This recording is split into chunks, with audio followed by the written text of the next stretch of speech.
رمضان کے اختتام کے قریب ایک اہم سوال پیدا ہوتا ہے۔ کیا یہ تبدیلی جو ہم محسوس کر رہے ہیں رمضان کے بعد بھی باقی رہے گی، یا صرف یہ ایک عارضی کیفیت ہے جو رمضان کے ساتھ ہی ختم ہو جائے گی؟ رمضان میں ہم زیادہ شعوری ہو جاتے ہیں، ہم اپنے اعمال کو زیادہ توجہ کے ساتھ کرتے ہیں، ہم اپنے رویوں کو بہتر بنانے کی کوشش کرتے ہیں، ہم اپنے الفاظ کو زیادہ احتیاط سے استعمال کرتے ہیں، ہم اپنے دل کو زیادہ نرمی سے محسوس کرتے ہیں۔ لیکن اصل امتحان رمضان کے بعد شروع ہوتا ہے، کیونکہ اصل کامیابی صرف رمضان کے دوران بدلنا نہیں بلکہ رمضان کے بعد بھی بدلے رہنا ہے۔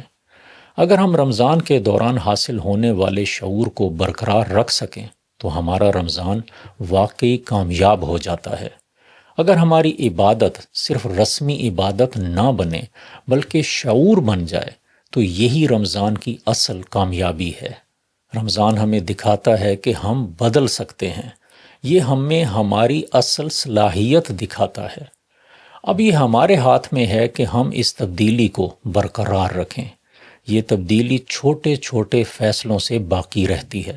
ایک نماز کو شعور کے ساتھ ادا کرنا، ایک غلطی سے خود کو روکنا، کسی کو معاف کر دینا، کبھی غصہ آنے پر نرمی اختیار کرنا، ایک لمحہ رک کر اپنے رب کو یاد کر لینا، کیونکہ رمضان کا اصل مقصد دنوں کو بدلنا نہیں بلکہ دلوں کو بدلنا ہے۔ اگر رمضان کے بعد بھی ہمارے دل میں وہی نرمی، وہی شعور اور وہی اللہ سے تعلق باقی رہے تو اس کا مطلب ہے کہ رمضان کیلنڈر سے تو گزر گیا ہے لیکن ہمارے اندر اپنی تمام رحمتوں اور برکتوں کے ساتھ اب بھی موجود ہے۔